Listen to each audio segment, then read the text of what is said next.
ঝালকাঠির রাজাপুরের ঘিগরা গ্রামে নার্গিস আক্তার নামের এই গৃহবধূর গাভী নিজের বাড়ি থেকে নিয়ে গেছেন স্থানীয় এক বিএনপি নেতা।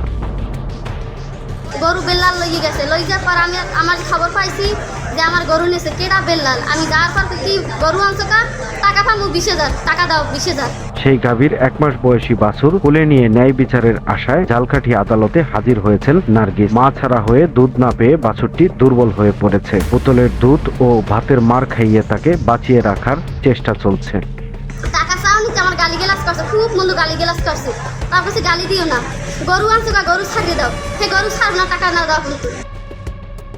এ বিষয়ে নার্গিস জানান তার স্বামী আবু বক্কর দীর্ঘদিন ধরে নিখোঁজ। জীবিকার তাগিদে গার্মেন্টসে চাকরি করে কষ্ট করে একটি গাভী কেনেন তিনি।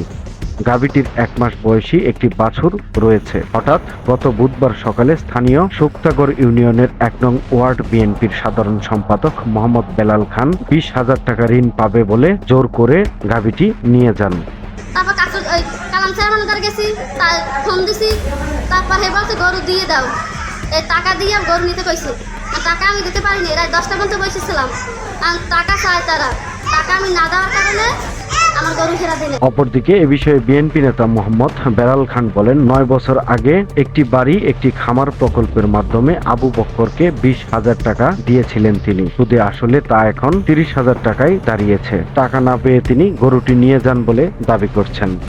আমি আস্তে আস্তে দেবো, তোমার শ্বশুরে আইয়া তোমার কাগজে সই করিয়ে তোমার শ্বশুর গরু লই যাও। এ বিষয়ে জেলা বিএনপির আহ্বায়ক কমিটির কার্যনির্বাহী কমিটির সদস্য মিজানুর রহমান মুবিন বলেন, এই ঘটনার সময় আদালত পাড়ায় তিনি উপস্থিত ছিলেন। ঘটনাটি সরাসরি দেখেছেন, তবে লিখিত কোনো অভিযোগ পাননি তিনি। লিখিত অভিযোগ পেলে তদন্ত সাপেক্ষে বেলাল খানের বিরুদ্ধে সাংগঠনিক ব্যবস্থা নেওয়া হবে বলে জানান তিনি। আমরা চাই একটা সমাধান। সময়ের কলম, নিউজ ডেস্ক।